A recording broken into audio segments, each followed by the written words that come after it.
Selamat pagi Jakarta, selamat pagi Jabodetabek, Jawa dan juga luar Jawa. Tentunya bisa diringkas menjadi selamat pagi Indonesia dan juga Anda yang mendengarkan kami dimanapun berada. Kita sudah mengudara di YouTube sejak beberapa menit lalu dan tentu saja di jaringan radio Smart FM serta jaringan grup Gramedia lainnya.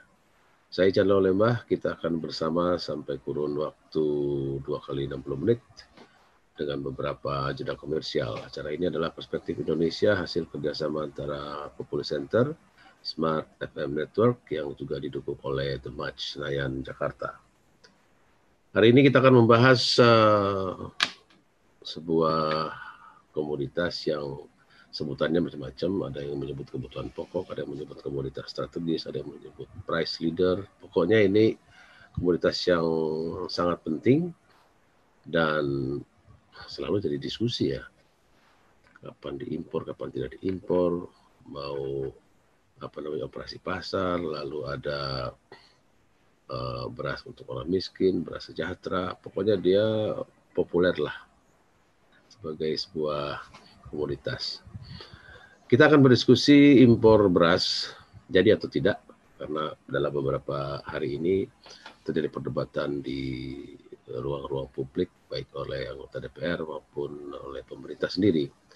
Dan yang menarik adalah pemerintah lewat Menteri Perdagangan Muhammad Lutfi mengatakan impor akan dilakukan karena Bulog tinggal memiliki sekitar kurang lebih 500.000 ton untuk operasi pasar, padahal operasi pasarnya membutuhkan sekitar 80 ribuan per bulan, konon begitu, untuk menstabilkan harga. Ada 300.000 beras yang sudah hampir kadaluarsa dan 1 juta ton dianggap sebagai sebuah jumlah yang mungkin bisa menstabilkan situasi tersebut. Saya tidak ingin berpanjang kalam karena pasti saya salah, karena saya bukan ahlinya. Saya akan mengajak kita bertemu dengan para ahli. Yang pertama, lady first, Ibu Lely Pelitasari Subekti. Selamat pagi Bu Lely, Assalamualaikum. Waalaikumsalam warahmatullahi wabarakatuh. Selamat pagi Bang Ican. Apa kabar Andreas, Mas Jeffrey, Mas Tauhid. Selamat pagi semuanya. Ini Sehat-sehat.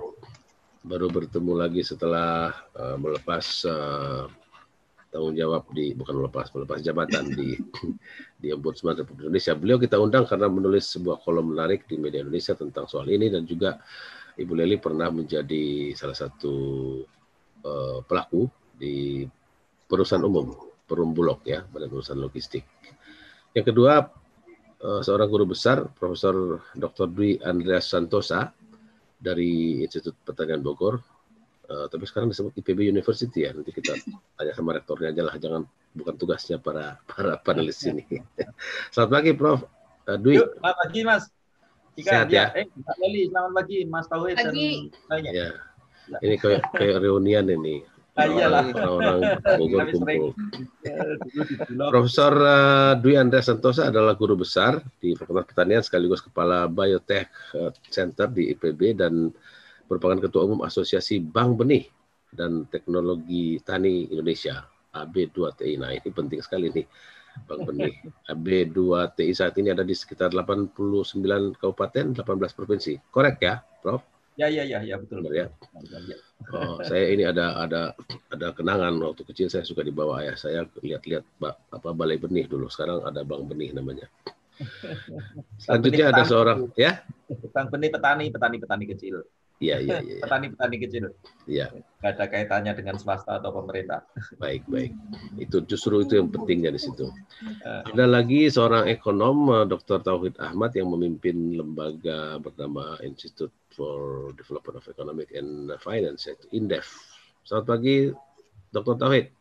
Selamat pagi, Bang Ihsan. Selamat pagi, Mbak Lely, Prof. Dwi Andreas, Mas Jeffrey. Apa kabar? Udah lama nggak ketemu.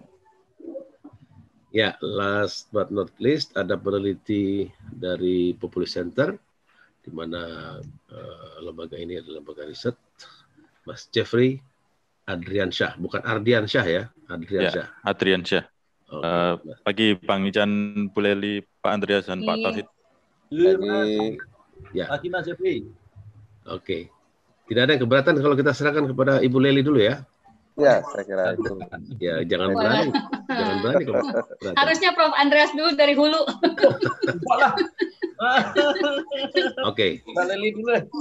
Dari ujung dulu, iya. Coba Bu Leli dulu. Kan Bu Leli menulis kolom dan saya tadi mengungkapkan hal-hal pokok yang akhirnya membuat tema ini menjadi hangat dan tentu saja sering kali terjadi. Sebenarnya kita itu satu, Bulog itu apalagi sekarang fungsinya? Sekedar menjaga stok. Yang kedua kan dia sekarang sudah perusahaan. Yang kedua kan sekarang kalau tidak salah tidak lagi paceklik ya. Impor itu untuk apa? Atau Ibu Leli punya hak untuk membuka diskusi ini dengan tinjauannya? Ya. Terima kasih. Assalamualaikum warahmatullahi wabarakatuh. Selamat pagi.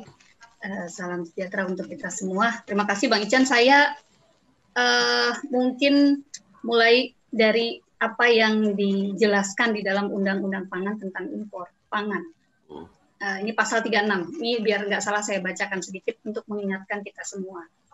Bahwa impor pangan hanya dapat dilakukan apabila produksi dalam negeri itu tidak mencukupi dan atau barang itu tidak bisa diproduksi dalam negeri. Satu syarat pertama. Kedua, bahwa impor pangan dapat dilakukan apabila produksi dalam negeri dan cadangan pangan nasional tidak mencukupi. Kata kunci kedua, cadangan pangan nasional. Nanti kita akan masuknya ke sebelum sana. lanjut, cadangan pangan nasional itu hampir sama dengan cadangan beras pemerintah. Bagian dari cadangan beras itu kan bagian dari cadangan pangan nasional. Karena cadangan pangan nasional kan terdiri dari cadangan pangan pemerintah pusat, cadangan pangan pemerintah daerah, dan cadangan pangan masyarakat.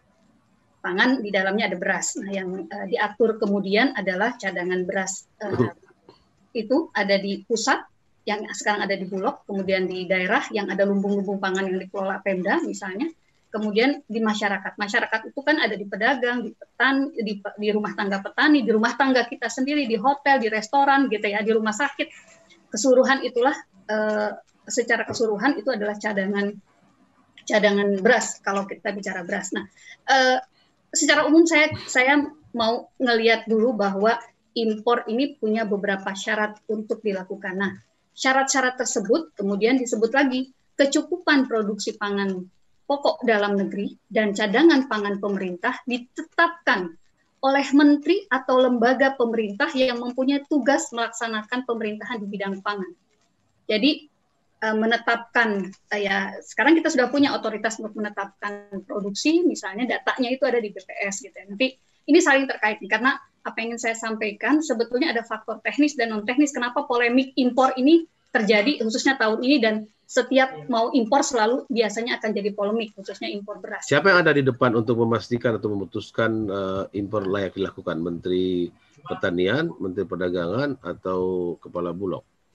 Ini yang saya mau... Menko Perekonomian. Ya, saya mau cerita basis dari pengalaman selama masih di Bulog, itu kira-kira periode 2011 sampai 2015, forum rakortas tingkat menteri di bidang ekonomi yang dikoordinasikan oleh Menko Perekonomian itu memutuskan atau menyepakati satu mekanisme untuk memutuskan impor dengan disebut trigger impor khusus untuk beras nih. Jadi saya boleh sharing ya, Mas Ican, Bang Ican, mungkin untuk menggambarkan. Ya, nggak bisa ya? Sini bisa sharing nggak sih? Ya, karena ini siaran lebih pokoknya audio ya. Saya kira gitu ya. Dibicarakan nggak kelihatan ya? Oke, kalau gitu saya mau bilang ada tiga trigger impor. Yang pertama itu adalah produksi. Produksi yang produksi padi pada periode setelah panen pertama. Jadi nanti Pak Prof. Andreas yang akan menceritakan. Tapi ada 3 trigger karena saya melihat polemik impor pada tahun ini terjadi karena 2 faktor. Faktor teknis dan non teknis. Faktor teknis itu sebetulnya karena tadi 3 trigger impor yang disepakati pada saat dulu, saya nggak tahu apakah sekarang juga masih digunakan atau tidak, itu ada 3 trigger. Pertama produksi, yang kedua stok di Bulog, yang ketiga harga. Nah, untuk yang trigger pertama, produksi itu dibandingkan antara angka ramalan. Nah, kalau sekarang kan dengan metode KSA, BPS punya satu mekanisme sendiri untuk merilis data produksi gabah beras. Nah, kalau dulu itu di awal bulan Juli itu BPS akan merilis yang disebut ARAM 1, angka ramalan 1. Itu angka sementara dari produksi dalam periode panen rendeng, panen pertama dalam setiap tahun gitu ya. Kemudian dilihat apakah lebih atau tidak dari kenaikannya 5%. Apakah naik atau tidak dari ARAM tahun yang lalu. Itu pertama indikatornya, kenaikan produksi. Yang kedua, stok di Bulog. Stok di Bulog akan dilihat apakah stok di Bulog per minggu kedua bulan Juli itu bisa memenuhi kebutuhan penyaluran reguler Bulog selama 6 bulan ke depan. Jadi kalau dulu itu kan ada Raskin yang alokasi setiap bulannya 250.000 ton kira-kira. Maka kalau 6 bulan maka harus ada 1,5 juta. Gitu. Jadi mengapa patokannya salah satunya iron stock dulu itu 1,5 juta, salah satunya sampai 2 juta karena 500-nya itu untuk OP dan segala macam kira-kira. Nah, OP itu operasi pasar ya? Operasi pasar, iya. 2 menit lagi Bu Leli. Ya, kemudian dari situ baru dilihat yang ketiga, apakah harga itu melampaui 1,5 kali dari harga normal. Harga normal itu adalah harga rata-rata selama 3 bulan sebelum terjadinya gejolak harga. Jadi 3 indikator itulah yang dilihat. Nah, maka sebetulnya kalau ditanya ada nggak mekanisme? Ada, dan itu dijahitnya itu di Menko Perekonomian. Jadi itu faktor teknis pertama. Yang kedua faktor non teknis. Saya melihat faktor non teknis kenapa jadi polemik sekarang itu karena bisa jadi timing atau waktu untuk melakukan rilis bahwa kita akan impor, Indonesia akan impor itu dilakukan pada periode panen. Saat ini masih musim panen, bahkan baru mulai saya kira gitu ya. Bulog baru mulai pengadaan, belum kelihatan sebetulnya stoknya berapa. Kalaupun sekarang ada stok di Bulog 850.000 ton, dan kalau dilihat konsisten dengan indikator 6 bulan penyaluran Bulog hari ini hanya 70.000 ton per bulan kira-kira untuk operasi pasar atau KPSH namanya sekarang. Ketersediaan pasokan dan stabilisasi harga, istilah lain untuk operasi pasar. Kalau hanya patokannya 70.000, 850 itu cukup. 12 bulan bahkan sudah terpenuhi. Tapi kelihatannya pemerintah membandingkannya dengan stok. Tapi katanya ada yang 300 itu yang mau expire atau. Ya, ada di antara 850 pun masih ada 400-an. Jadi sebetulnya ini ada, saya melihat ada kesan ambiguitas begitu ya. Pemerintah melihat stoknya kurang karena dibandingkan stok yang sebelum-sebelumnya yang 1 jutaan gitu. Nah, yang ketiga, harga pun relatif masih stabil. Saya kira nanti Pak Mas Tauhid, Mas Jeffrey bisa melihat lebih datanya, saya kira lebih lengkap lah. Tapi saya cek beberapa kawan-kawan, bahkan pedagang bilang pasar lesu. Artinya harga tidak tinggi, tidak menarik begitu ya. Nah, jadi sebetulnya ya ini karena baru jadi pembicaraan saja harga gabah petani sudah langsung lemes. Iya, karena psikologi pasarnya terganggu. Jadi rilis sekarang itu akan mengganggu psikologi pasar di luar negeri. Tapi kalau impor diam-diam juga dimarahin nanti. Bukan soal impor diam-diamnya, saya kira bahwa pemerintah di bulan Maret itu mulai melihat sinyal. Boleh-boleh saja dan harus saya kira pemerintah melakukan proses antisipasi di situ. Dalam proses rakortas juga biasa kok. Bulan Maret itu mulai membahas harga bagaimana, produksi bagaimana, semua melaporkan fungsinya. Tapi belum ada keputusan gitu. Itu yang saya kira agak berbeda dengan timingnya di tahun ini. Jadi ada yang non teknis menurut saya itu. Kira-kira itu Pak Ican udah dulu.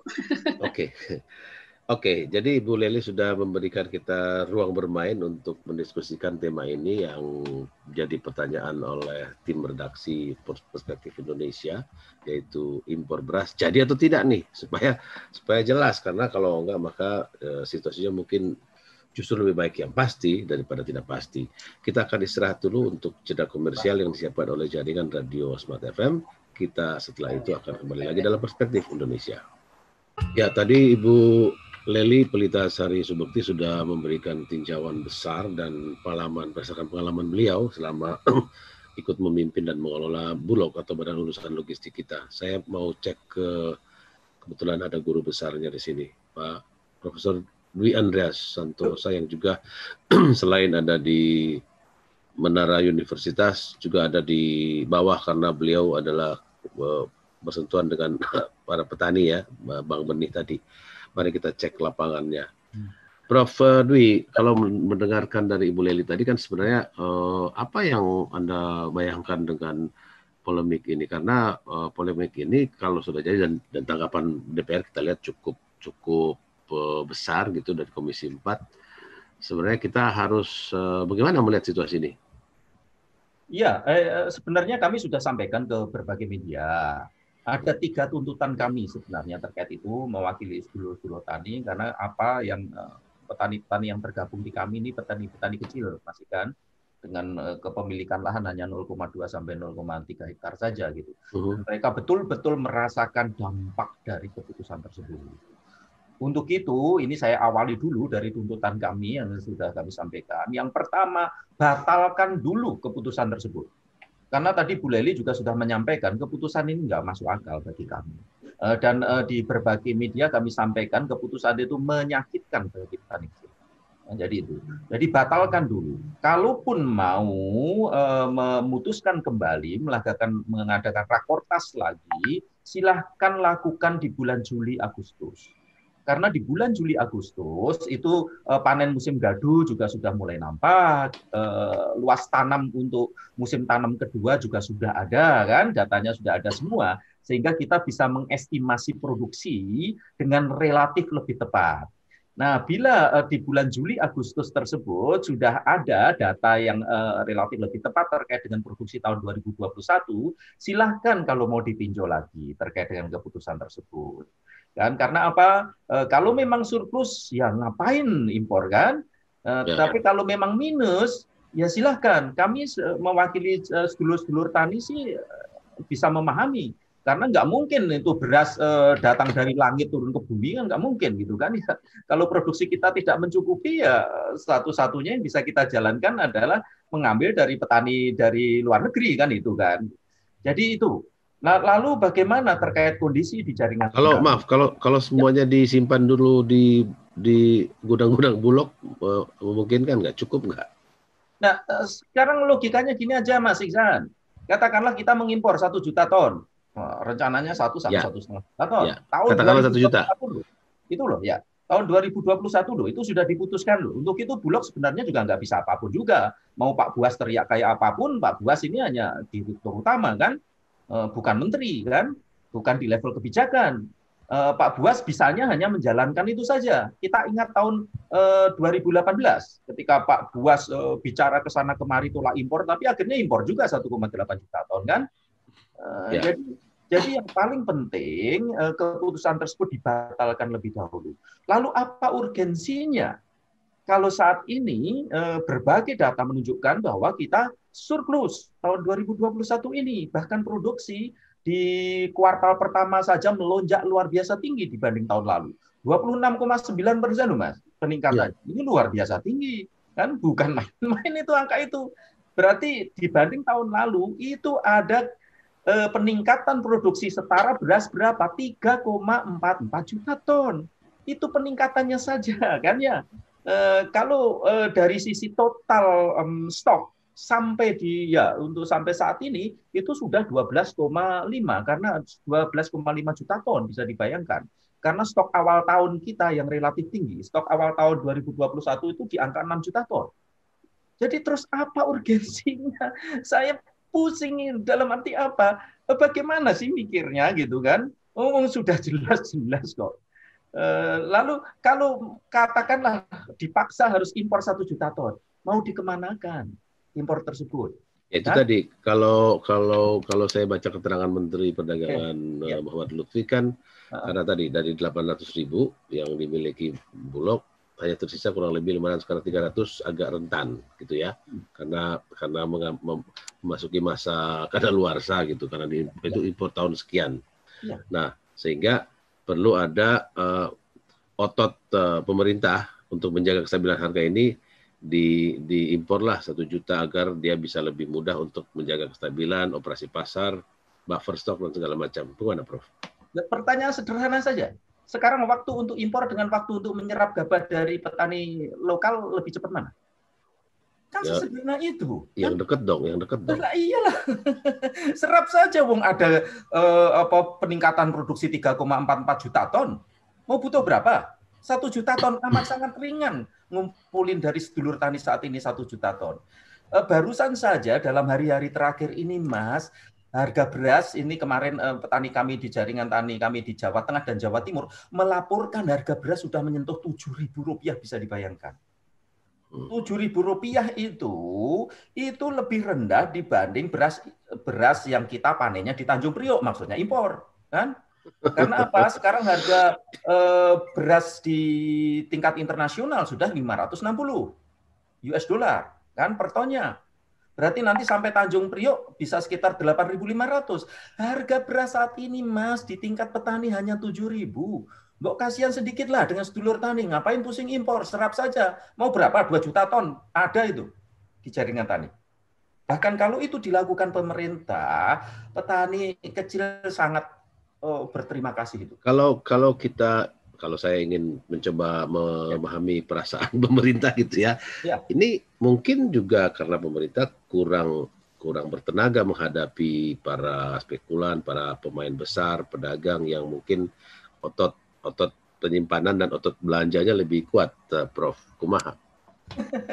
Logikanya di mana, Thomas? Mas, pemerintah itu punya hak untuk mengatur. Bulog itu kapasitasnya sekitar 7-8 kali lipat perusahaan swasta terbesar se-Indonesia.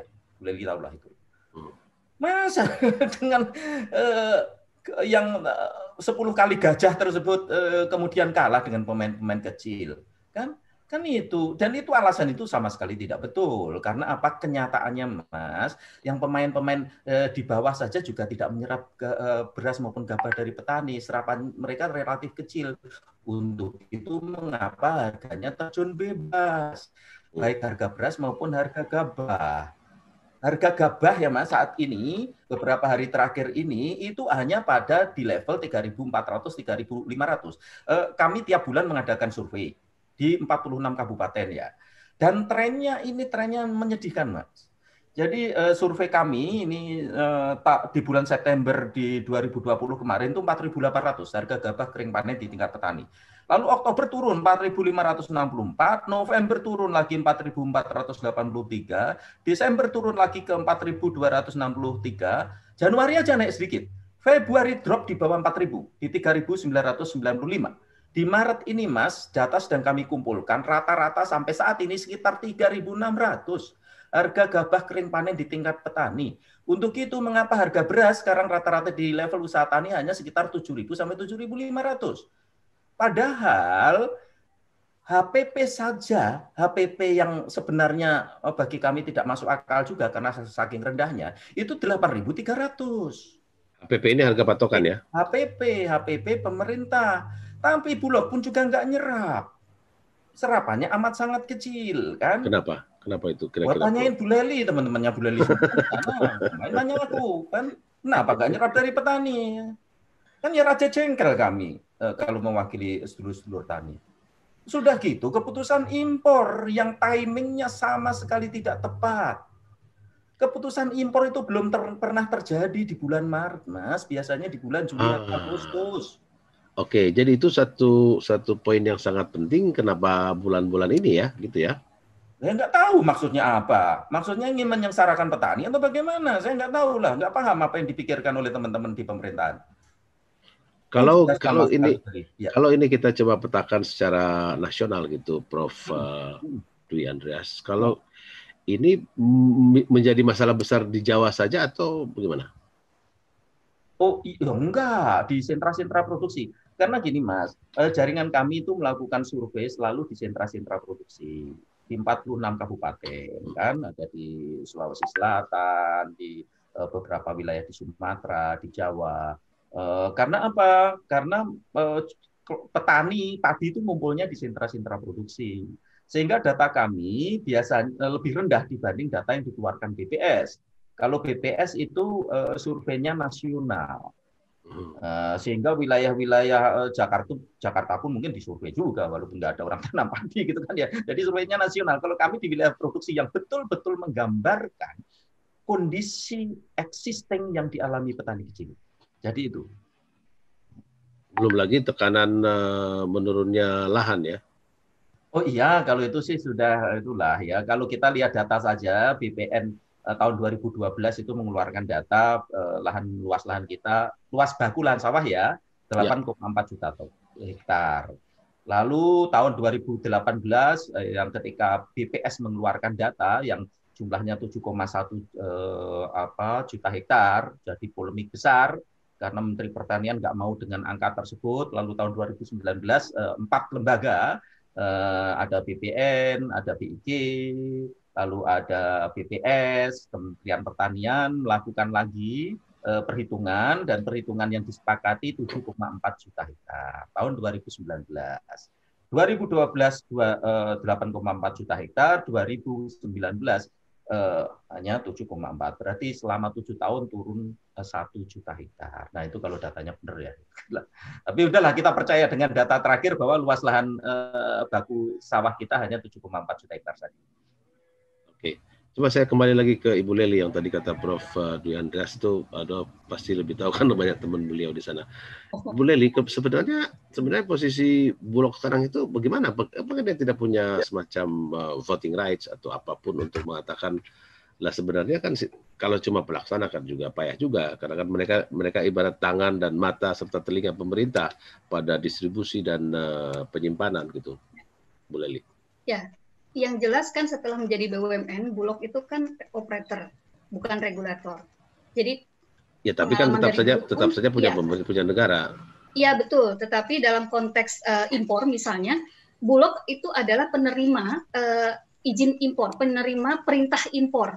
Perintah impor keluarnya dari Menteri Perdagangan sebagai orang mau atau tidak. Iya, kalau Bulog nggak mau bisa saja dikasih kepada BUMN lain oleh Menteri Perdagangan. Itu kira-kira posisinya sebetulnya. Nah, persoalannya kan Bulog punya satu yang diminta untuk menyimpan stok pangan pemerintah itu ya Bulog begitu ya, dengan Kepres 48 yang lalu gitu. Nah, itu kemudian yang kedua, kenapa tadi pertanyaannya posisi Bulog sendiri saat ini setahu saya mereka memperketat standar kualitas pemasukan beras ke gudang Bulog. Yeah. Jadi kalau sekarang Bulog menyerap hari ini posisinya 85.000 ton, itu memang jumlah yang rendah dibandingkan yang sudah-sudah di periode yang sama. Nah, 85.000 ton ini yang saya pahami karena ada satu komponen standar kualitas yang ditambah, yaitu untuk mengantisipasi atau untuk menyaring beras-beras lama yang mungkin dicampur dengan beras baru sehingga ya ini silahkan dikonfirmasi ya, tapi ini saya dapat info dari kawan-kawan bukan hanya di Bulog tetapi juga dari beberapa kawan-kawan yang kalau disebut di Bulog itu mitra kerja, itu adalah penggilingan padi baik di terutama sentra-sentra di Jawa Tengah, di Jawa Timur. Mereka menunjukkan sekarang beras yang masuk ke gudang Bulog itu beras-berasnya sangat bagus. Karena itulah selektivitas yang sangat which is good.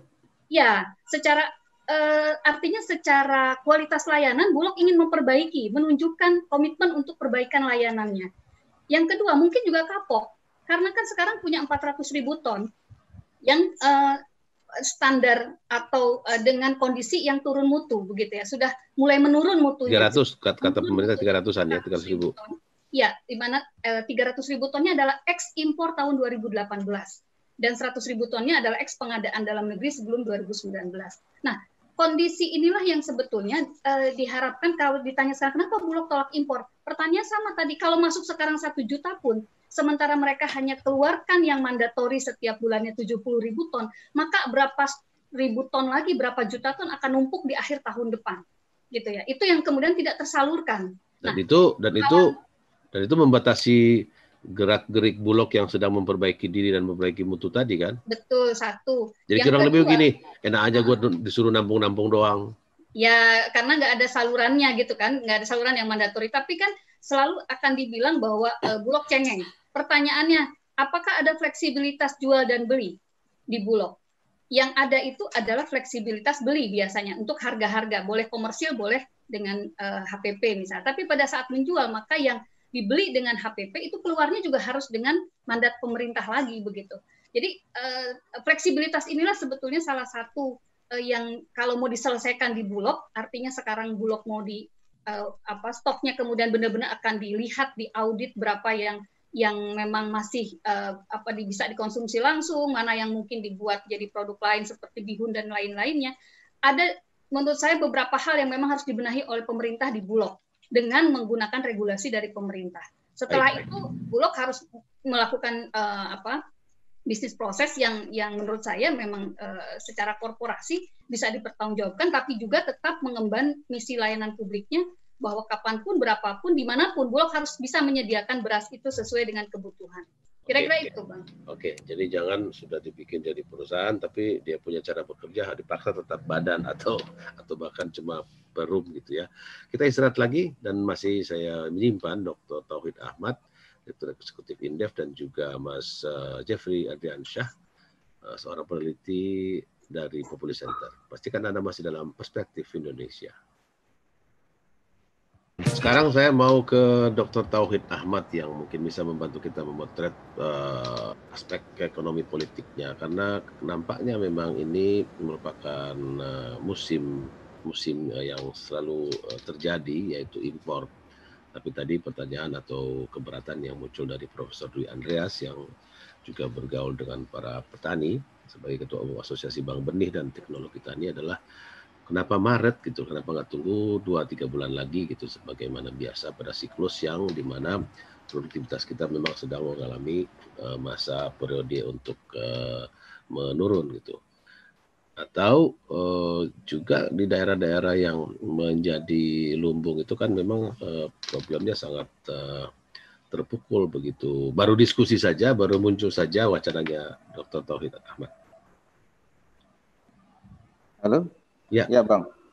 Ya, saya kira begini, memang keputusan impor beras, saya kira satu hal yang lumrah memang kita lakukan tiap tahun begitu ya. Tetapi akan sangat tergantung, tadi juga disebutkan Prof. Dwi dan Bu Leli, apakah kita membutuhkan tidak pada tahun ini. Nah, sangat tergantung seberapa besar perkiraan produksi yang kita hasilkan, dan itu biasanya memang sampai bulan Maret atau April ya. Kita lihat kalau data BPS sih sebenarnya memang kita tidak perlu lakukan impor, apalagi data-data yang disampaikan Kementerian Pertanian bahwa kita memiliki katakanlah cadangan ya surplus beras hingga 12,5 juta ton begitu sampai bulan Mei 2021, artinya relatif cukup. Nah, problemnya adalah dengan situasi ini siapa sebenarnya yang bisa mengambil manfaat gitu ya. Yang pertama saya kira kalau kita pelajari ekonomi perberasan, kalau kita lihat data-data yang ada di BPS bahwa margin perdagangan dan pengangkutan itu sekitar rata-rata 17% begitu. Artinya bahwa memang kalau kita berbisnis beras itu kalau pedagang dan sebagainya itu bisa memanfaatkan secara nasional 17%. Tetapi kalau kita lihat beberapa daerah yang katakanlah menjadi sorotan, terutama DKI Jakarta, Jawa Timur, dan Kepulauan Riau, itu menarik bahwa misalnya Jakarta itu margin perdagangan dan pengangkutan bisa 7,67%. Jadi intinya adalah banyak sekali katakanlah keuntungan yang diperoleh oleh pelaku usaha. Katakanlah biasanya dan itu tidak efisien. Kita bisa sebut efisien kalau misalnya di bawah 15 atau 16% lah margin perdagangan dan pengangkutan. Nah, di Jakarta ini di daerah yang memang defisit bisa begitu besar. Namun anehnya juga di Jawa Timur juga sekitar 34% begitu. Artinya di daerah produsen surplus bisa dimainkan. Artinya bahwa memang ini sangat justru dimanfaatkan oleh pelaku usaha pedagang dan pengangkutan. Jadi ini alih menjadi isu pertanian, ini jadi menjadi isu perdagangan. Iya, karena mereka yang akan memanfaatkan situasi seperti ini begitu kan. Petani dirugikan dan sebagainya. Tapi bukannya itu yang mau dibidik pemerintah dengan menggelontorkan isu akan masuk ke beras, sehingga permainan di level perdagangan itu bisa direm gitu? Ya, harusnya kan memang ada dua cara. Adalah pertama tentu saja menggelontorkan dengan operasi pasar. Tetapi alternatif yang utama sebenarnya adalah melakukan pembelian di tingkat petani. Itu dulu dilakukan. Jadi second skenario itu di tingkat konsumen, tapi di tingkat petani juga harus dilakukan. Nanti pemerintah yang dengan seperti itu, maka operasi pasar dengan selisih harga yang tidak terlampau jauh begitu. Nah, problemnya adalah dengan situasi ini justru operasi pasar menjadi tidak begitu efektif karena harganya sudah terlalu hancur begitu. Nah, yang kedua tentu saja kalau kita lihat dari sisi ini tentu importir diuntungkan ya. Kenapa ini saya katakan begitu? Saya misalnya melihat ya memang harga internasional on average kita naik begitu, misalnya untuk Vietnam bisa mencapai katakanlah yang kelas 5%, yang terbaik bisa 500, dan juga Thai juga hampir 500 ya, bahkan 560. Tapi memang data lain bahwa di FAO bisa katakanlah Vietnam sekitar 5% itu sekitar 410 ya metric ton US dollar, 410 US dollar per metric ton. Kalau kita hitung ya ini sekitar 5.900 kilogram lah per kilogram. Nah, dengan beberapa perhitungan MPP dan biaya itu bisa sekitar 8.400. Kalau misalnya kita pakai katakanlah kelas medium saja dengan 9.700, selisihnya itu sekitar 1.300 lah yang didapatkan per kilogram. Bayangkan, kalau kita 1 juta ton, itu katakanlah dimiliki dengan harga tidak sampai belasan ribu, ya katakanlah harga eceran kita bisa 14.000, itu udah 1,37 triliun. Tinggal memang kapan itu bisa didistribusikan. Nah, ini yang saya kira memang sangat kalau kita diskusikan ini kan ada dua perkara. Pertama perkara konsumen gitu ya. Ya, betul. Kedua perkara petani, teman-temannya Pak Dwi Andreas Santosa tadi. Kan kita harus bela dua-duanya nih. Teman-teman Ya, Ibu Leli yang mengelola beras dan yang memasak di rumah harus dijaga perasaannya, tetapi juga yang petani ini kan mereka justru pejuang kebutuhan pokoknya ya. Ya, menurut saya memang kita nggak bisa menyampingkan dua itu, karena itu memang kuncinya adalah stabilitas harga itu sendiri, baik di katakanlah di tingkat petani maupun di konsumen. Nah, karena itu memang peran pemerintah harusnya lebih dominan begitu. Jadi tidak semua harus dilepas ke pedagang dengan mekanisme pasar yang katakanlah saat ini memainkan peran yang terlalu berlebihan ya. Dan ini sangat sulit sekali begitu.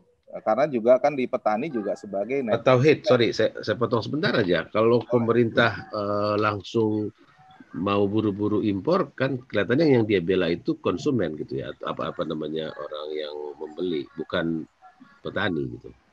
Ya, kalau kita lihat historical data sebenarnya kan kalau kita lihat di bulan Juli, Juni itu di pengalaman 2020 kenaikan harganya tidak terlampau besar ya, dengan operasi pasar 80.000, 90.000 masih relatif cukup begitu, tanpa harus melakukan impor. Nah, ini yang saya kira memang kalau kita lihat di sini masalahnya begitu ya.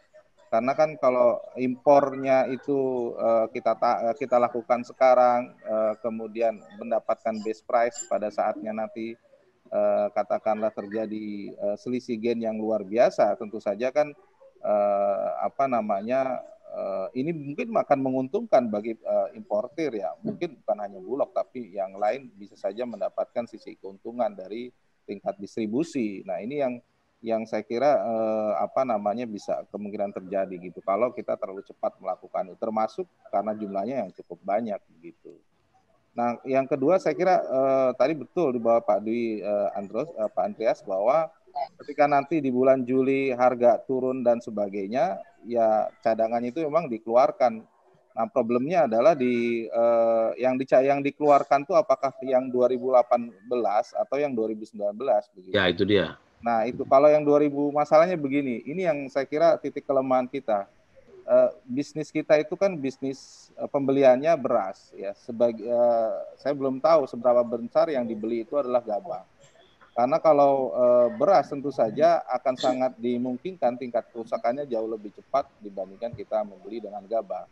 Nah, tapi problemnya memang kualitas akan menjadi problem kalau misalnya kita tidak melakukan proses katakanlah kontrak farming dengan berbagai kelompok petani yang dilakukan oleh Bulog sehingga menghasilkan kualitas yang bagus begitu. Oke. Ketika jadi beras, otomatis siklus bisnis akan berputar. Dia akan menghasilkan, oh ya cara bagus dia harus mencampur. Nah inilah siklus yang akhirnya membuat katakanlah beras kita akan semakin turun oleh waktu, dan ini akhirnya membuat siapapun akan rugi dan akhirnya harus dilempar ke pasar yang akhirnya merugikan petani begitu. Beda kalau misalnya katakanlah ya kita pernah berdebat bahwa apakah kita harus membelikan dengan beras atau justru gabah yang jauh lebih lebih bagus. Nah, baik. Saya kira itu. Kita istirahat lagi. Siapa yang manfaatkan? Kita sambung setelah Jurnal 9, Bung Tauhid ya. Kita istirahat sebentar, nanti kita kejar para ada yang mengatakan ini soal rent seeking, ada yang mengatakan rezim perdagangan mengalahkan rezim pertanian atau produksi. Pokoknya kita akan diskusi lagi. Juga saya masih menyimpan Mas Jeffrey Adriansyah, seorang peneliti dari Populi Center. Pastikan Anda masih dalam perspektif Indonesia. Kembali bersama saya Ican Lembah, dan juga ada narasumber saya, ada Dr. Taufik Ahmad yang tadi di akhir sesi 1 jam pertama sudah memberikan ulasannya. Beliau adalah Direktur Eksekutif Indef. Sebelumnya lagi ada Ibu Lely Pelita Sari Subekti, mantan Direktur Perum Bulog, dan juga ada Profesor Dr. Dwi Andreas Santosa yang merupakan guru besar di Institut Pertanian Bogor, yang merupakan Ketua Umum Asosiasi Bank Benih dan Teknologi Tani Indonesia. Kita juga kedatangan beberapa teman di ruang percakapan Zoom ini, dan juga teman-teman jurnalis baik yang ada di sini maupun yang mendengarkan di YouTube serta di saluran lain yang kita gunakan. Kita akan lanjutkan sedikit dengan Mas Tauhid, setelah itu saya ke Mas Jeffrey. Silakan lanjutannya tadi terpotong. Dr. Tauhid. Saya kira begini, saya ingin menjawab pertama tentu apakah ada latar belakang ekonomi politik. Ada dua perspektif. Tentu saja isu beras kan sangat bersensitif dengan petani. Tentu bagi orang yang memanfaatkan isu beras ini ke petani, bagi siapapun yang akan mendapatkan voice voter ya di lapangan yang saya kira cukup berhasil begitu. Tapi memang seberapa jauh ini bisa dilakukan ya saya kira tergantung oleh para pelaku-pelaku politik, itu yang saya kira bisa dilihat. Tetapi apapun kalau untuk kepentingan rakyat saya kira itu bisa bisa dijadikan satu motif. Yang kedua, saya kira berkaitan dengan hitungan-hitungan yang tadi saya sampaikan secara finansial, meskipun terlalu kasar ya itu kan bisa menjadi satu amunisi bagi siapapun yang bisa memanfaatkan ya. Meskipun memang kita tidak menyebut satu pihak, tapi paling tidak kalau dari data-data tentu ketika impor dilakukan dan sebagainya, yang jelas kalau dari sisi tata niaga kita yang rantainya rata-rata 3 dan sebagainya, importir dan pedagang bisa memanfaatkan gain yang luar biasa besar begitu, karena relatif mudah begitu ya bagi mereka untuk impor, tidak banyak birokrasi yang terlalu berlebihan dan real keuntungannya besar. Dan saya kira ya tinggal siapa yang memanfaatkan pendanaan fresh seperti itu, dan itu yang saya kira memang akan menjadi catatan. Nah ini yang saya kira mungkin memang ada rent seeking yang katakanlah bisa memanfaatkan itu bagi banyak pihak. Nah, mudah-mudahan ini tidak terjadi begitu, dan saya kira ya pemerintah berusaha untuk itu tidak terjadi begitu. Ya kalau dilakukan, kasihan teman-temannya Prof. Dwi Andreas tadi betul. Yang sedang bagus-bagusnya malah tidak menikmati apa-apa. Kita ke peneliti Populi Center Jeffrey Adriansyah yang sudah tentu mendapatkan banyak sekali informasi dari awal dari Ibu Lely, Prof. Dwi Andreas, dan Dr. Tauhid Ahmad. Saya tidak perlu spesifik bertanya karena beliau pasti sudah memilih angle apa yang disampaikan. Silakan Mas Jeffrey. Baik, terima kasih Bang Ican. Jadi kalau saya sendiri melihat polemik yang terjadi saat ini, tentu kebijakan yang dilakukan oleh Pak Menteri Perdagangan ini, Muhammad Lutfi ini, bisa saya katakan itu sangat kontraproduktif dengan upaya Presiden melakukan pemulihan ekonomi nasional begitu. Karena memang sejatinya dalam kondisi pandemi seperti ini, pertanian itu bisa menjadi sektor andalan untuk memulihkan ekonomi, karena kita tahu manufaktur sedang lesu, banyak pengangguran, dan minimal mungkin juga jadi para bantalan pekerja, ya para pekerja-pekerja yang mungkin tadinya berharap pulang kampung untuk menjadi petani, dan saat ini pun kondisinya hasil pertanian pun sedang bagus, tetapi dihajar oleh wacana yang sangat sangat membuat resah seperti itu. Jadi persoalannya bukan terkait dengan impor beras jadi atau tidak, tapi wacana ini sudah terlanjur digulirkan. Dan wacana ini yang terlebih dikeluarkan oleh pihak pemerintah, ini kan selalu dibaca oleh pelaku-pelaku usaha, pelaku-pelaku bisnis yang memang memiliki concern di industri beras nasional seperti itu. Jadi kalau semisal pun pada akhirnya tidak jadi, yang saya takutkan justru Pak Menteri Perdagangan ini semacam bermain price signaling gitu. Meskipun agak konteksnya berbeda dengan pasar yang bersifat oligopoli, tapi ini seolah-olah kemudian memberikan sinyal kepada para pemain besar gitu, orang-orang pemburu rente, untuk kemudian bisa membeli harga beras ketika panen raya ini dengan harga yang semurah-murahnya seperti itu. Karena saya sendiri masih melihat bahwa harga beras di tingkat eceran pun masih masih stagnan, stabil seperti itu. Dan ini kan agak sedikit kontraproduktif dengan upaya pemulihan ekonomi nasional, karena pada akhirnya tadi itu tercipta gap yang besar, dan yang memanfaatkan itu adalah para pelaku-pelaku rente di sektor beras yang memang mereka memiliki gudang besar dan lain sebagainya. Dan modal gitu ya. Ya, dengan modal yang besar gitu. Nah, ini yang sangat disedihkan di sini, dan saya yakin pun kebijakan yang dikeluarkan tiba-tiba oleh Pak Menko Erlangga dan kemudian Pak Mendak Muhammad Lutfi ini, Presiden pun mungkin tidak tahu dengan langkah tersebut. Nah, ini kan yang sangat disesalkan. Dan Presiden segera harus turun tangan melerai ini, karena kan nampaknya kita lihat di publik. Saya coba baca di publik saja, saya tidak punya teman untuk saya tanya, tetapi saya dapat di publik, kelihatannya kementerian koleganya itu Kementerian Produksi atau Pertanian itu menahan diri untuk tidak ikut berkomentar, padahal tugas mereka juga menjaga tadi kan petani, sementara mungkin seperti perdagangan menjaga bagaimana supaya harga itu relatif tidak terlalu bermain. Dan jadi ini kan dua rezim yang sama-sama harus bagus gitu ya. Ya, dan begini Bang Ican, jadi seolah-olah kerja Pak Menteri Pertanian pun juga terkesan tidak terlihat seperti itu, karena dalam kasus impor pun kan Kementan kan bukan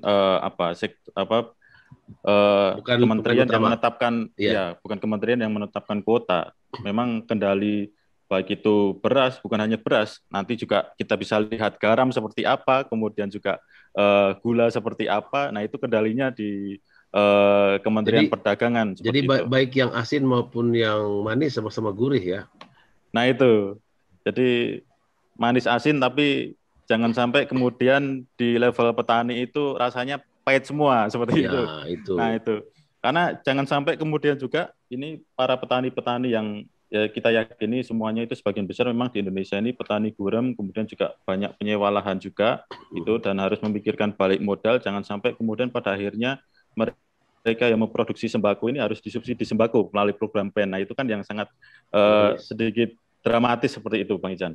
Ya, kalau kita lihat dalam ketegangan kreatif lah antara rezim perdagangan dan rezim produksi. Ya, kalau saya yang awam kan seringkali mengatakan memang rezim perdagangan kadang-kadang lebih mudah dilaksanakan dan mungkin apalagi kalau problem-problem struktural di dalam produksi itu tidak dibereskan, dan itu banyak kali di sini banyak ahli saya lihat bisa menjelaskan dengan sangat detail apa saja problem yang dihadapi oleh petani sehingga produktivitasnya menurun, mulai dari benih, mulai apakah pupuk dan kapital dan lahan dan segala macam. Nah, bagaimana ini diselesaikan? Kan DPR juga sudah bersuara 1-2, tetapi suara secara institusional kan harus muncul, Mas Jafri. Ya tentu saya harapkan DPR menggunakan fungsi dan tugasnya untuk meminta keterangan dari Pak Menteri Perdagangan itu dan memberikan kesepakatan bahwa memang bukan kemudian menunda impor, tetapi kalau bisa pun tidak usah harus impor seperti itu, Bang Ica. Jadi itu harus kesepakatan yang mungkin bisa dilakukan karena memang kita lihat di Bulog pun cadangan beras pun yang tahun 2018 pun masih ada. Jadi ini persoalan-persoalan yang memang mungkin terlihat sepele dan bagi saya tidak hanya bisa berhenti kemudian ketika impor ini pada akhirnya tidak jadi, tapi persoalannya adalah wacana ini terlanjur digulirkan begitu. Dan pemerintah itu sebagai orang yang memang memiliki semua data, saya yakin punya hitung-hitungannya, tidak mungkin hanya asal wacana seperti itu. Dan harus dihitung juga bahwa seberapa besar welfare loss dari setiap kebijakan-kebijakan yang dikeluarkan. Entah itu mau melakukan impor, kemudian mau melakukan dengan mekanisme kuota dan lain sebagainya, ini hal yang harus dipertimbangkan dan jangan sampai pada akhirnya ketika memang sektor pertanian ini akan menjadi tumpuan yang bisa mempercepat pemulihan ekonomi nasional ini justru terhambat karena tadi itu wacana yang sangat membahayakan di kondisi pandemi yang masih kita alami seperti saat ini, yang tentu banyak masyarakat di bawah ini, para petani-petani yang juga teman-teman Prof. Andreas ini juga berkecimpung di sana ini menjadi apa bulan-bulanan gitu setelah kemudian atau menjadi yatim piatu gitu ya. Nah itu seharusnya pemerintah itu apa namanya membina mereka, melindungi mereka, tetapi pada akhirnya pun mereka juga kena dampak buruk dari kebijakan atau wacana yang dikeluarkan oleh pemerintah itu sendiri. Artinya Anda ingin bilang bahwa bukan sekedar menunda, kalau perlu secara sistematis kita harus mulai katakanlah mengungkapkan satu jihad untuk tidak lagi impor karena kita negara luas dan kita menyebut negara agraris gitu ya. Ya, karena memang yang tadi sudah disampaikan pun tren harga gabah dan beras pun juga menurun gitu loh dari bulan September tahun lalu juga hingga bulan ini. Nah itu yang juga sudah menunjukkan bahwa memang impor itu masih belum diperlukan seperti itu. Oke, itu tadi suara Jeffrey Ardiansyah, SIPME, benar ya? Betul. Oke, kita akan kembali lagi dalam perspektif Indonesia bersama saya Chandra Lembah. Saya akan menuju nanti Profesor Dwi Andreas Santosa, juga Ibu Leli Polita Sari Sebekti, dan juga Mas Tauhid Ahmad. Pemirsa YouTube yang menyimak sejak tadi, kita lanjutkan. Saya kembali ingin menuju Profesor Dwi Andreas Santosa. Prof. Ya. Sorry, baru tak buka.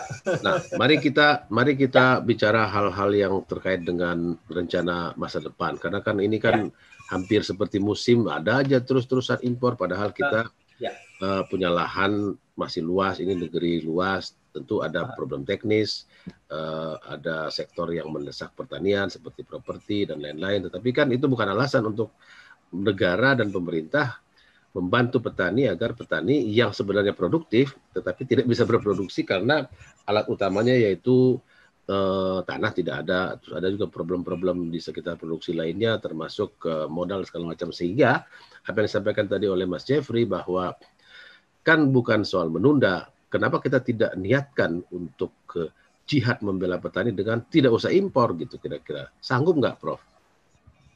Oh iya, sangat sanggup. Kalau untuk tahun 2021 ini tidak ada masalah sama sekali, Mas. Kami sudah mengamati sejak tahun lalu. Tahun lalu itu kan kita La Nina ya, iklim kemarau basah ya. Sehingga hampir semua petani bisa tanam serentak di sekitar bulan September, Oktober, November. Untuk itu mengapa tahun lalu kami sudah kami melakukan survei juga di jaringan tani kami, dan kami perkirakan di beberapa media sudah sempat kami sampaikan bahwa produksi tahun 2021 pasti meningkat. Kan ya? Dan lebih tinggi, dan kenyataannya memang demikian kan, dari hasil BPS kuartal pertama BPS kan memang menunjukkan hal yang seperti itu kan, lebih tinggi dibanding 2020 dan 2019. 2019-2020 pun kan kita tidak impor beras kan. Mengapa kok ujuk-ujuk gitu sekarang ini justru produksi lebih tinggi kok impor beras? Untuk itu mengapa kami sampaikan keputusan seperti ini menyakitkan petani. Saya sependapat dengan Mas Jeffrey, batalkan dulu keputusan itu. Dan saya pastikan kita tidak perlu impor beras di tahun 2021 ini. Jika pemerintah memang berniat untuk melindungi sedulur-sedulur tani kita. Jadi itu saya pastikan. Dan kalau ada pernyataan yang begitu jelas dari pemerintah kan membuat harga kembali tidak tertekan gitu ya. Oh iya Mas, itu yang sebenarnya kami inginkan. Dalam arti kalau pernyataan itu keluar lagi dari pemerintah, maka harga gabah di tingkat usaha tani dan beras di tingkat usaha tani nanti akan tertolong. Saya ingat betul di tahun 2015 ya, ini cerita sedikit. 2015 itu kan harga beras naik terus karena El Nino pada saat itu kan. Sejak bulan Mei ya, Bu Leli kalau nggak salah masih di Bulog pada saat itu. Kami mengamati juga, naik terus. Tapi pada saat yang bersamaan Menteri Pertaniannya bilang bahwa produksi kita surplus 10 juta ton, nggak masuk akal. Untuk itu kami sebagai petani tidak mesti harus kemudian tolak impor dan sebagainya. Naik karena apa? Tiap bulan harga beras naik terus. Lalu akhirnya di bulan September, tanggal 24 September, Pak JK menyampaikan ke publik akan ada opsi impor beras. Baru menyampaikan akan ada opsi impor beras. Esok paginya harga beras turun Rp150. Lalu tanggal 27 Presiden diajak Menteri Pertanian untuk panen raya IPB 3S di Kerawang. Baru 3 hari kemudian. Lalu ya mungkin karena dibisikin Menteri Pertanian, Pak ini surplus dulu 10 juta ton. Saya nggak tahu persis bagaimana ngitungnya juga kan.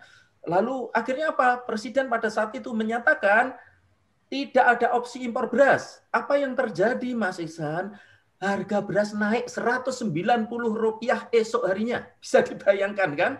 Lalu akhirnya apa? Lalu akhirnya ya kita tahulah, Bu Leli tahu juga, akhirnya November impor juga. Beras impor masuk di bulan November sampai Maret 2016. Ya. Prof, maaf.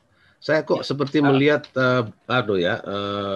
dinamika bursa saham ini ketimbang melihat aspek pertanian semata gitu ya. Jadi harga itu begitu dinamis gitu. Iya. Anda mau disampaikan, Bu Leli? Ya, itu tadi contoh konkret pentingnya menjaga psikologi pasar melalui statement pemerintah. Soal timing pengumuman hari ini tuh ibarat istilah saya tuh seperti apa? Menabur cuka dalam luka gitu ya. Jadi sakit gitu sekali. kan. Itu nyakitin banget gitu satu. Jadi kalaupun pemerintah, saya nggak tahu, saya membaca beberapa berita belakangan, ada yang saya konfirmasi, ada yang saya belum konfirmasi juga. Misalnya, ini kok lebih banyak statement perang bintangnya gitu ya antar Dirut Bulog dengan Menteri Perdagangan. Itu kan eyel-eyelan tapi ada bintang yang juga penting belum masuk gelanggang, yaitu Menteri Pertanian. Nah, justru saya bilang gini, Pak Andreas, mungkin Pak Andreas juga saya sampai bilang ke teman-teman di Bulog, saya bilang, tapi buat saya ada perkembangan baik dalam urusan impor. Baru kali ini Gatot Subroto itu kompak dengan Ragunan gitu. Jadi Gatot Subroto ini Bulog ya? Dengan Kementerian Pertanian gitu ya. Sorry, yang Ibu Leli sebut Gatot Subroto ini Bulog. Iya. Kalau Kementerian Perdagangan kan Gambir atau Ridwan Rais, istilah kita itu biasanya gitu ngelihatnya. Jadi yang kita bayangkan ini kok seperti perang opini jadinya, dan perang opini inilah yang membuat tadi psikologi pasar terganggu baik di pasar dunia maupun di dalam negeri. Pernyataan akan impor 1 juta ton ya Pak Andreas ya, itu membuat pasar beras dunia itu juga akan mulai hangat naik. Iya. Ketika kita menyebut 1 juta ton karena memang pasar beras dunia tipis hanya 4 jutaan gitu, kira-kira stok dunia itu dicerap Indonesia 1 juta, yang lain udah ribut gitu, maka harga akan mulai naik. Di dalam negeri sebaliknya langsung ketekan gitu kan. Nah ini yang betul-betul soal non teknis tadi istilah saya. Atau soal non tani gitu ya. Lebih kepada sesuatu yang sebetulnya nggak perlu terjadi lah gitu ya, soal koordinasi. Tadi Mas Jeffrey kan, kalau tidak salah kasih istilah apa, market signaling atau price signaling gitu ya, Ibu Leli ya. Ya, kalau kita selalu menyebutnya psikologi pasar. Itu bagaimana pemerintah harus menjaga psikologi pasar itu dengan memilih waktu yang tepat untuk menyampaikan sesuatu, apalagi yang sifatnya masih wacana gitu. Karena bisa jadi ini belum keputusan gitu kan, tapi entah dengan apa kemudian didorong, apapun yang behind the scene-nya kita tidak tahu. Tapi kemudian ini sudah terlanjur disampaikan ke publik, maka risikonya itu akan menjadi risiko politik dan risiko ekonomi.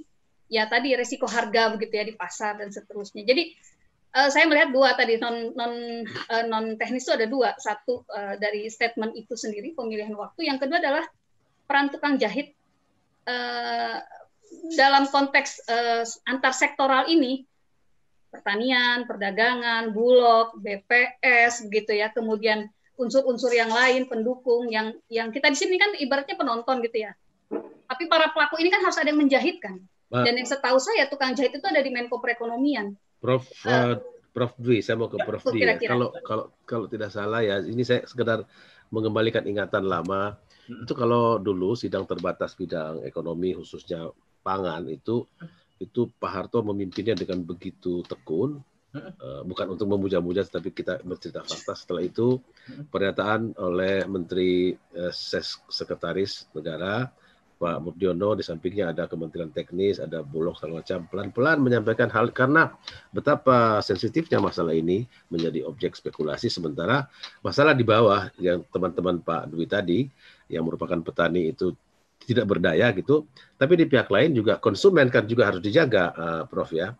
Sebenarnya Anda punya usulan nggak? Bagaimana harusnya supaya win-win situation, everybody happy gitu, jadi ibu-ibu, istri saya atau Ibu Leli temennya, istri kita semua tetap tidak pening, tetapi kan petani bahkan petani itu harus kita jaga, kita rawat gitu. Ya, ini menarik kalau pertanyaan ini. Jadi ini saya teringat diskusi di KSP. Di KSP antara saya dengan teman-teman ekonom. Pada saat itu ada ekonom dari KSP ini maksudnya kantor staf presiden ya? Ya, kantor staf presiden. Pada saat itu pimpinan diskusinya Pak Emil Salim. Lalu kemudian saya sudah barang tentu dalam kepentingan untuk membela sedulur-sedulur tani kita. Maaf, untuk kepentingan tahun berapa ini? Bulan? 4 tahun yang laluan lah, Mas, kira-kira ya. Lalu kemudian sudah barang tentu saya menginginkan bahwa bagaimana upaya pembelaan lebih tegas lagi dari pemerintah untuk sedulur-sedulur tani kita. Ya sudah barang tentu satu yang bisa kita kelola adalah terkait dengan harga.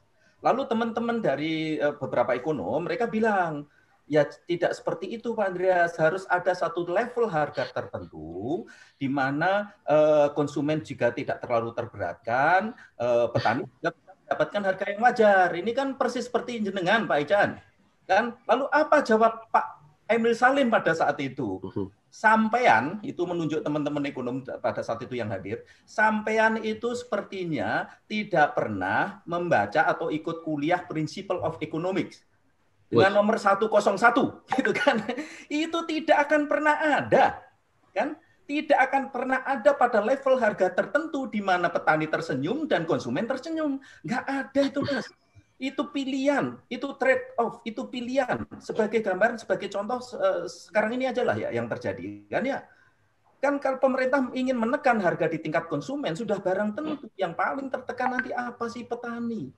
Dan kondisi petani ini seperti apa? Tadi kan sudah kita sampaikan bahwa terjadi penurunan luas baku lahan sawah dalam tempo 7 tahun turun 1 juta hektar. Kenapa? Karena petani termiskinkan. Ini pengamatan. Kalau begitu negara yang punya Bulog dengan berbagai macam gradasinya berubah, terus apa dong yang bisa mereka lakukan? Apa tugas atau misi sucinya itu?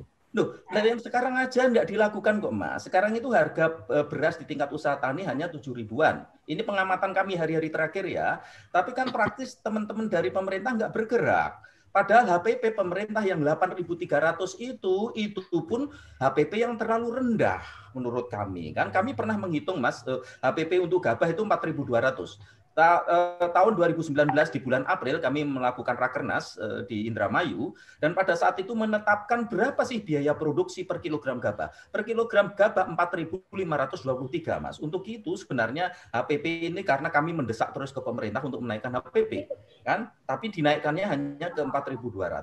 Jadi itu sebagai salah satu contoh. Kalau kita ingin contoh lain, dari 17 subsektor usaha yang ada di Indonesia, mana subsektor usaha yang pelakunya pendapatannya terendah? Kan pertanian, kan ya. Lalu orang yang bekerja di pertanian, buruh tani, itu pendapatannya hanya 62% dibanding buruh tukang batu. Dari situ pun sudah terlihat bahwa kita, pemerintah dan kita bersama sebagai konsumen, tidak ada upaya untuk membela sedulur tani kecil. Sedulur tani kecil diminta sudah sampai nggak berproduksi, lahan dijual karena tingkat kemiskinannya semakin lama semakin Tapi mohon maaf, Prof, ya. Jangan marah-marahin konsumen dong, kan konsumen tidak berdaya juga. Yo iyalah Mas, sebenarnya kalau harga yang naik sedikit itu yang kan teriak konsumen Mas. Ya. Ketika konsumen teriak karena kekuatan politik ekonomi konsumen ini besar, pengaruhnya terhadap kebijakan tinggi. Petani yang 38 juta pekerja di Indonesia teriak-teriak nggak pernah digubris, persoalannya itu aja. Jadi untuk itu kenapa kami mencoba membangun kekuatan di jaringan tani kami kecil, kecil. Supaya apa? Supaya kami juga punya bargaining position yang setara, Mas. Di India ya, sebagai salah satu contoh, pemerintah India itu menetapkan harga pembelian dari pemerintah 150% dibanding biaya produksi, 1,5 kali lipat, Mas. Itu pemerintah India melalui Rice Corporation, Cotton Corporation dan sebagainya. Ada 20 komoditas petani kecil yang dilindungi oleh pemerintah India. Kita kok nggak bisa sih menetapkan harga HPP saja 4.200 itu juga bagi kami menyakitkan, walaupun ya alhamdulillah itu dinaikkan daripada nggak naik kan gitu kan? Iya. Akhirnya kan? Oke, kita akan memasuki sesi penutup nanti di mana semua narasumber saya minta memberikan ulasan umum atau yang dianggap penting. Tetapi untuk menutup sesi ini saya mau tanya sedikit ke Mas Jeffrey. Ini dari Mas Nur Azasi di ruang percakapan kita di Zoom ini, kata Mas Nur Azasi, kalau data produksi dan konsumsi beras surplus, harusnya kan Bulog diperintahkan buat ekspor. Kenapa malah impor? Ini pertanyaan yang sangat logis. Nah itu. Jadi kalau saya sih bukan ekspor atau impor, tapi serap dulu itu waktu kondisi mau panen raya ini, beras dari petani ini diserap dulu begitu. Itu. Jadi tapi kan pada kondisi tertentu kan memang Bulog kan juga tidak bisa terlalu fleksibel juga, Bang Ican. Karena memang Permendak pun juga mengatur bahwa harga itu, beras itu harus dengan kualitas, dengan kandungan air yang seperti apa yang kemudian itu layak dihargai dengan harga pokok yang bisa dibeli oleh Bulog seperti itu. Dan kondisinya kan seperti ini. Sekarang ini kan masuk musim hujan seperti itu. Jadi memang kadang pun petani agak kesulitan kemudian untuk mendorong agar panennya itu berkualitas baik dengan kandungan air yang sedikit seperti itu, dengan pada akhirnya juga memiliki harga jual yang bisa lebih tinggi gitu. Jadi memang sangat dilematis kondisi seperti ini. Jadi kembali lagi masalah kita akhirnya ada soal pada manajemen logistik gitu ya. Iya, dan memang karena kondisi pertanian padi ini juga kebanyakan masih sangat tradisional dan data yang ada pun juga mekanisasi terkait dengan Alsintan pun defisitnya juga masih sangat besar terkait dengan usaha tani padi, dan itu defisitnya juga stagnan tiap tahun. Nah ini juga perlu menjadi perhatian. Jadi dengan kondisi yang sudah sangat dilematis tadi, kemudian yang tadi disampaikan Prof. Andreas, jadi ya seharusnya tidak layaklah pemerintah mengeluarkan wacana. Dan yang paling berbahaya, Bang Ican, bahwa tadi yang seperti saya katakan press signaling itu, jangan-jangan itu memang pemerintah sengaja begitu. Jadi press signaling ini kesengajaan, sengaja mengeluarkan wacana begitu. Bukan dalam artian proses deliberatif kemudian meminta untuk menggali masukan dari berbagai pihak, tidak. Itu dalam kondisi perdagangan seperti ini. Nah ini biasanya hal-hal seperti ini wajar, lumrah dilakukan oleh pedagang-pedagang besar gitu, melakukan press signaling, dia bikin pengumuman menaikkan harga sehingga produsen besar lain juga turut menaikkan harga agar harganya terdongkrak terus. Tapi kalau di kondisi saat ini, bahayanya adalah ketika pemerintah melakukan press signaling, kemudian itu direspon oleh kemudian tengkulak-tengkulak besar untuk kemudian membeli padi atau gabah dari petani dengan harga rendah. Dan pada akhirnya pun kondisi di lapangan tengkulak-tengkulak kecil pun agak sedikit stop. Jadi untuk membeli. Akhirnya semacam rice exchange gitu ya? Ya, jadi kondisinya juga tengkulak-tengkulak kecil juga kondisi yang serba tidak pasti ini juga akhirnya agak sedikit menahan gitu loh untuk menyerap hasil panen raya ini gitu, karena ditakutkan ini trennya masih terus menurun gitu. Jadi kalau beli banyak dalam kondisi seperti ini rugi gitu. Jadi lagi nunggu kalau di bursa lagi nunggu harga di floor gitu ya. Iya, betul. Jadi ya inilah yang makanya tadi pemerintah ini kan tugasnya kalau tadi ada trade off dan lain sebagainya kan harusnya sebagai stabilisator gitu. Baik. Ketika memang ada kondisi konsumen agak sedikit menjerit, ya gimana nanti coba dikomunikasikan dengan stakeholder terkait agar kemudian melakukan operasi pasar agar harga bisa lebih turun. Tetapi juga harganya harus wajar sehingga petani pun juga tidak dirugikan seperti itu. Jadi kondisi-kondisi seperti ini kan harusnya yang dipermainkan pemerintah gitu loh, untuk menjaga stabilisasi kondisi pasar beras di Indonesia ini. Baik, saya jadi teringat dua kata yang sering saya dengar atau kita dengar zaman Orde Baru, stabilisator dan dinamisator.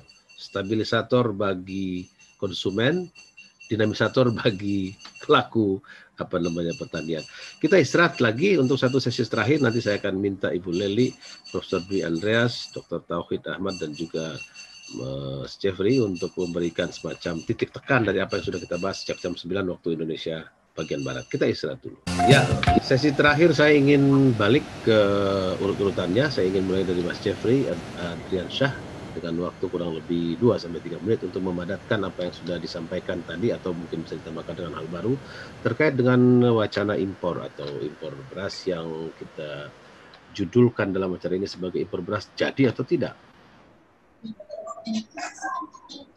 Ya, silakan. Jadi begini Bang Ican, kalau tadi saya katakan memang ya seharusnya Presiden mengevaluasi lah bagaimana Pak Mendak dan juga Pak Menko ini dalam merespon persoalan yang terjadi terkait dengan komoditas beras ini, karena memang pada akhirnya Presiden pun dalam beberapa statement juga mengatakan bahwa memang sebisa mungkin kita cinta produk dalam negeri dan juga terkait dengan komoditas beras pun sebisa mungkin kita tidak impor seperti itu. Kalau semisal dikatakan terkait dengan untuk kemudian ada kepentingan iron stock dan lain sebagainya, masih ada mekanisme kemudian untuk kemudian mendorong Bulog menyerap hasil panen raya dari petani seperti itu. Jadi jangan terlebih dahulu melontarkan wacana terkait dengan impor beras, karena pada akhirnya pun ditakutkan bahwa memang tadi itu psikologis pasar kan ini harus dijaga. Terlebih Indonesia sedang mencoba untuk melakukan pemulihan ekonomi dan lain sebagainya, dan jangan sampai kemudian berapa ratus triliun dalam program PEN yang sudah dikeluarkan pemerintah itu pada akhirnya tidak ada hasilnya begitu, terutama untuk tadi yang juga dikatakan Prof. Andreas bahwa memang petani ini kan juga sebagai profesi yang penghasilannya sangat rendah gitu, seperti itu, sehingga memang ini perlu ditopang dan lain sebagainya, tentu juga dengan kebijakan-kebijakan lain yang selama ini sudah terlihat cukup positif, kemudian juga bagaimana pemerintah mendorong banyak membangun embung, bendungan dan lain sebagainya agar kemudian beberapa daerah itu panen bisa lebih dari 2 kali dalam 1 tahun, tidak hanya sekedar sekali setahun, tetapi juga ketika sudah panen banyak tersebut harus didorong gitu, dijaga kemudian harga itu agar tidak fluktuatif dan pada akhirnya juga bisa memberikan nilai tambah positif kepada petani-petani kita, seperti itu Bang Ican. Oke. Dr. Tauhid Ahmad. Terima kasih Bang. Ya saya kira secara umum ketika impor dilakukan itu memang harus ada prakondisi bahwa kita tidak punya stok yang memadai. Dan hasil kemarin juga disampaikan sampai 2021 aman, jadi tidak perlu ada impor. Nah, yang kedua adalah saya kira kita harus memperbaiki manajemen stok ya. Saya setuju kalau misalnya bahwa fleksibilitas daripada Bulog katakanlah terbatas, itu saya kira harus dibuka, harus ada lebih luas dan lebih luas lagi seberapa jauh bisa fleksibilitas bisa dilakukan, baik fleksibilitas dalam pembelian terutama gabah, termasuk nanti untuk jualan agar katakanlah bisnis daripada atau manajemen stok ini bisa lebih bagus begitu. Yang kedua adalah berkaitan dengan katakanlah sebisa mungkin kita membuat pasar kita lebih efisien dan katakanlah bisa lebih baik integrasi dari hulu ke hilir, jangan sampai katakanlah bisa merugikan petani dan ini berlangsung terus-menerus. Dan saya kira yang terakhir adalah kalaupun kita harus impor, maka dipertahankan pada momen-momen yang tidak merugikan sisi petani. Saya kira itu saja. Terima kasih. Oke, artinya untuk agar petani tidak menderita gitu, jangan sampai kita harus menjaga juga perasaan Institut Pertanian Bogor dan Fakultas Pertanian seluruh Indonesia. Nanti kok mereka jadi kayak gimana gitu perasaannya. Profesor Dwi Andreas Santosa, mangga. Ya, ya terima kasih. Jelas ini yang sering kami sampaikan, tuntutan kami 3 saja lah. Kok Pak Andreas kayak dapat konco gitu loh. Iya, kocok semua ini mendukung semua sedulur tani kan. Ini ada perasaan yang tersentuh ini, Pak Andreas. Iyalah.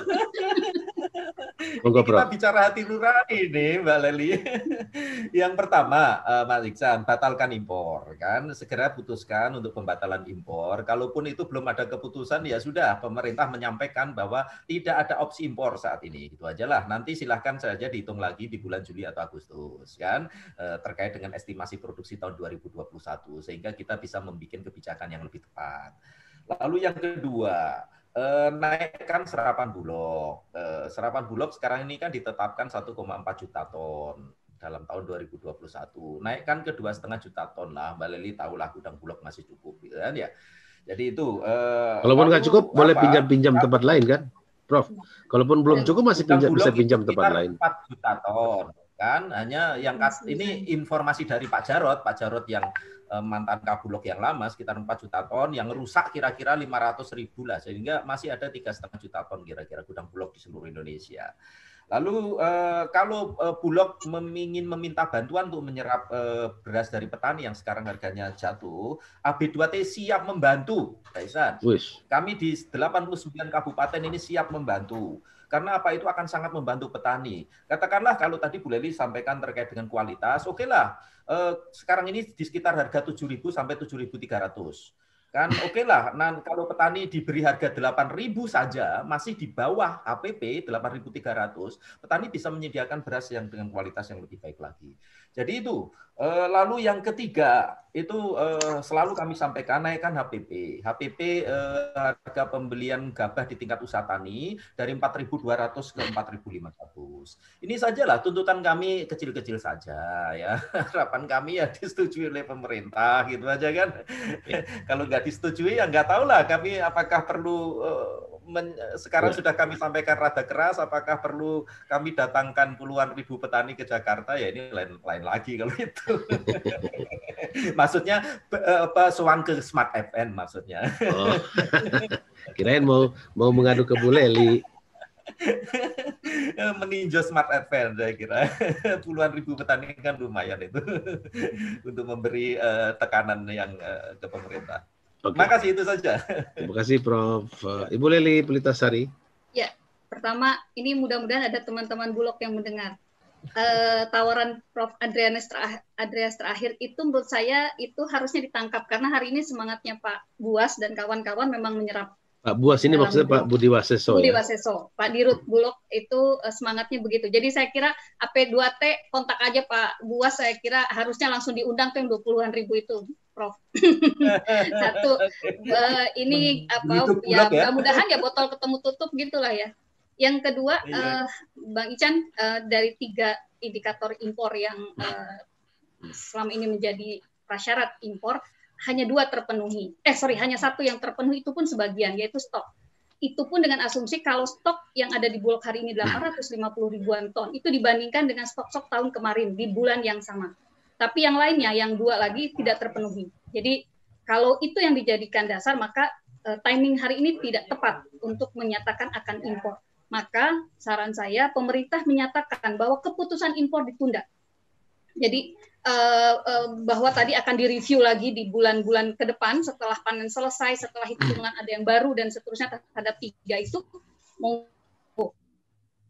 gitu. Jadi saya kira untuk saat ini puasa dulu lah. Sebelum puasa beneran kita puasa impor dulu ya. Harus juga dilakukan adalah ambil alih komunikasi publik oleh Menko Perekonomian. Jadi dalam hal ini saat yang di depan ini kan Menteri Perdagangan terus. sebagai perdagangan dalam konteks mengamankan tadi iron stock misalnya, atau kebutuhan untuk menjaga pasar di tingkat konsumennya yang harus akan dijadikan prioritas, maka ambil alih oleh Menko Perekonomian. Menurut saya itu jadi bagaimana Menko Perekonomian sebagai koordinator penjahit kira-kira gitu ya, itu menyatakan, mengclearance kepada publik. Ini sorry, saya agak lupa. Menteri Pertanian sekarang dibawa ke Menko mana? Ke Menko Perekonomian. Jadi cocok dong, satu rumah, beda kamar iya, doang. makanya jadi karena ini yang ributnya di level Menteri Teknis, maka Menko-nya yang kemudian ambil sebelum ke Presiden tadi itu loh. Kasihan kan semua ke Presiden, Menko dulu. Saya belum dengar Pak Airlangga memberikan statement tentang ini. Ya, jadi menurut saya Menko ambil alih ini untuk memberikan clearance kepada publik. Pak Buas, Bulog pun di dalam koordinasi itu dalam konteks impor gitu ya. Jadi itu beberapa hal menurut saya, dan ya tadi Mas Tauhid sudah menyatakan kebijakan hulu hilir juga. Saya kira hari-hari ini HET pupuk ya Pak Andreas juga dinaikkan gitu kan. Itu juga salah satu yang orang semua ribut di hilir tapi kemudian hulunya juga saya kira diskusinya akan jadi panjang. Itu Mas Bang Ican. Kita bikin lagi diskusinya dalam rangka membantu petani teman-temannya Pak Andreas dan keluarga kita gitu ya. Mas Jeffrey Adriansyah, terima kasih banyak dari Populi Center. Juga terima kasih Dr. Tauhid Ahmad, Direktur Eksekutif Indef, Ibu Leli Pelita Sari Subakti yang merupakan pengamat masalah pangan dan juga mantan Direktur Perum Bulog, Profesor Dr. Dwi Andreas Santosa yang tidak hanya ada di Menara Gading Universitas, tapi beliau pergi ke bawah ke petani menjadi Ketua Umum Asosiasi Bank Benih dan Teknologi Tani Indonesia. Semoga kita tidak terombang-ambing antara mau berdagang atau mau bertani, karena intinya adalah komunitas ini terlalu penting untuk menjadi bahan spekulasi. Semoga akan terjadi hal-hal baik ke depan, apalagi kita sebentar lagi akan memasuki bulan puasa. Saya Chano Lembah, sampai jumpa.